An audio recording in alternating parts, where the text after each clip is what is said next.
Hey everybody, welcome back. This is Dr. Kalanicky, and we're doing lesson 19, Laws of Exponents. Obviously you see I have my calculator out, you should get yours out, and we're going to try to kind of discover some of the rules for exponents by using our calculator. So we're going to start off with this first problem. We're going to do 2 squared times 2 to the 5th power. I'm going to put that in my calculator and figure out what answer that would get me. So I'm going to use my Exponent tool. I can use this button right here for squared, but then when I want to do 2 to the 5th power, I have to use like a caret.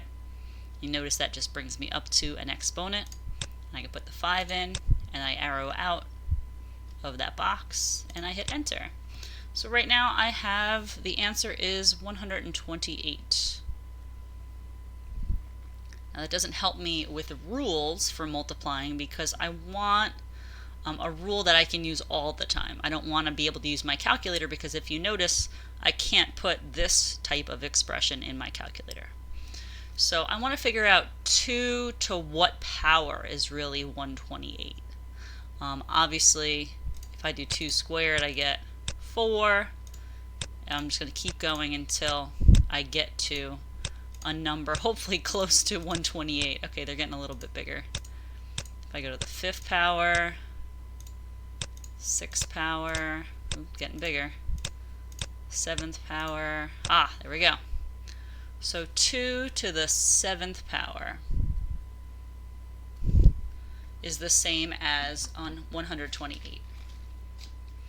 So let's see if we can figure out the rule then for this expression. So if I have x squared and I have x to the 5th, I would end up having x to the what?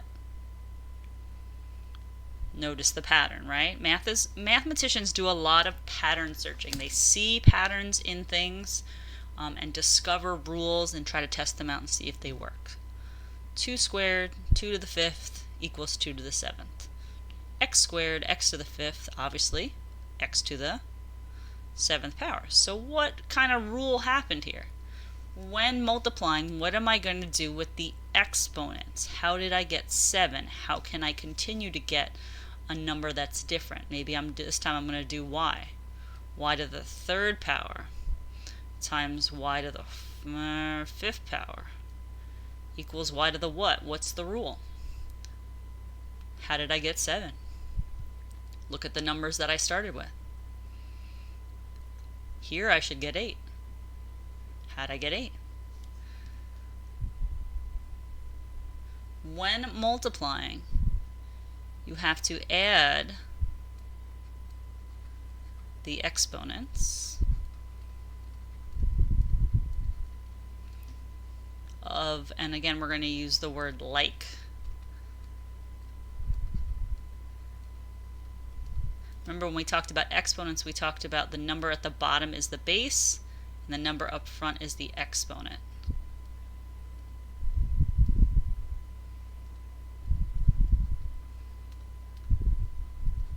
Right? So if I have like bases, meaning I have a y here and a y here, I can just add the exponents. So 3 plus 5 makes 8. Let's see if we can kind of develop an idea about dividing. So I'm going to divide 2 to the 14th power divided by 2 to the 12th power. I'm going to do the same exact step. I'm going to get a number answer, and I'm going to try to figure out what power I could raise 2 to get that answer. So 2 to the 14th power, I have to arrow out, divided by 2 to the 12th power. Again, arrow to get out of that box. And I hit enter, and I get 4. Oh, that's not too bad. So 4 is the same as 2 to what power? I think we did it already. If I go up here, I think we have it. Here it is. 2 to the 2nd power is 4. So I'm going to write to the 2nd power. So now think about if I just substitute in 2 and I just use x instead. So I have x to the 14th power divided by x to the 12th power, and I should get x to the, right, same pattern, right, x to the 2nd power. Again, how did I use these numbers to get to this number. I'm going to do the same thing, except I'm going to use y this time.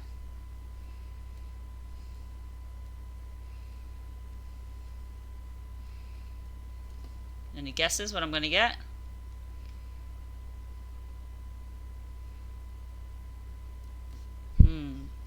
Got the pattern now? So when dividing, you're going to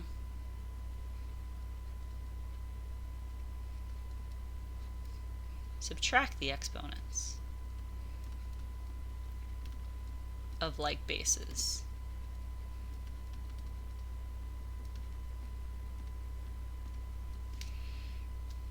Okay. Pause the video if you need to, copy these down, and then we're going to do two more examples talking about negative exponents and exponents with a 0 power.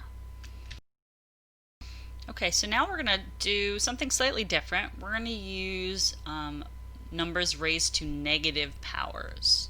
So I'm going to just kind of clear this out. Hit clear. Oh, there we go. Okay. So 2 to the negative 4th power. Whoa. Okay, I'm going to jot that down. Because right now, I don't know how that relates. So I'm going to change that into something we like looking at, which is a fraction. Changing a fraction to a decimal and a decimal to a fraction. I'm going to throw that video on our calculator videos. You hit math, and right here it says arrow fraction. You're just going to hit enter and then enter one more time. And you get 1 over 16. Now that's a little bit easier to look at than this decimal right here. Now let's see, because we kind of looked at this a little bit, how does this relate to this? So we're going to kind of put this even in terms of like 2.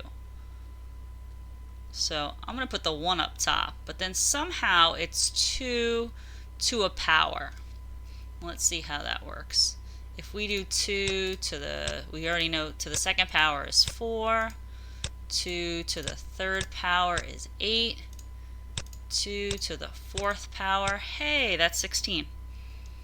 So what I'm going to write here is 1 over 2 to the 4th.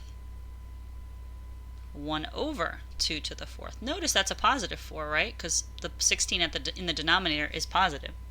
So that negative kind of went away. Instead, it turned the value into a fraction.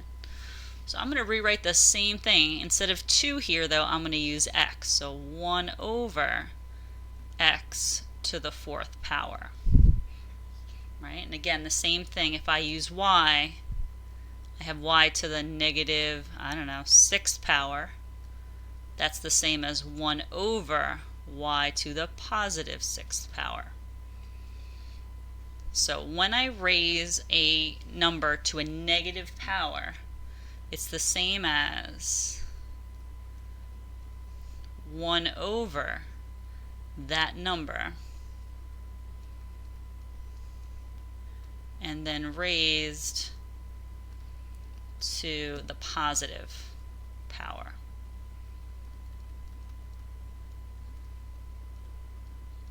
So it really just takes that and turns it into a fraction. So it's 1 over 2 to the 4th, right? 1 over x to the 4th, 1 over y to the 6th.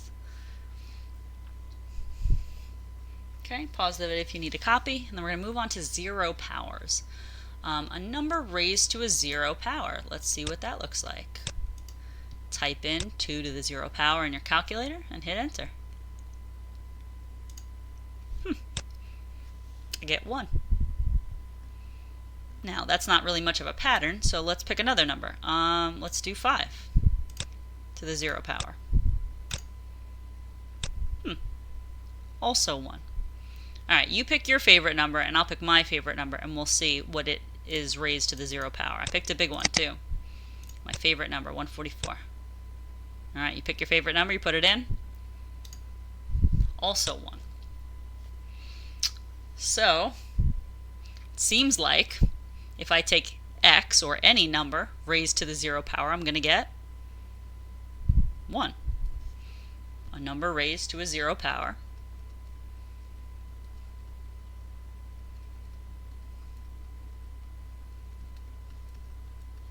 to 1. And I can use negative numbers even too. Negative 3 to the 0 power. We didn't do that yet, right? Oh, negative 1. Oop, that's why I didn't use parentheses. Negative 3 to the 0 power. Ha ha ha. That equals 1. Let's try a decimal. Let's do a negative decimal. Make a really long decimal. To the 0 power, also 1. So I wanted to check out a few different examples since I haven't tried them myself yet, but yeah. Any number raised to a 0 power is always going to equal 1. We're going to use these rules when we move forward with multiplying and dividing not only monomials, but much bigger expressions as well. Looking forward to seeing you in class.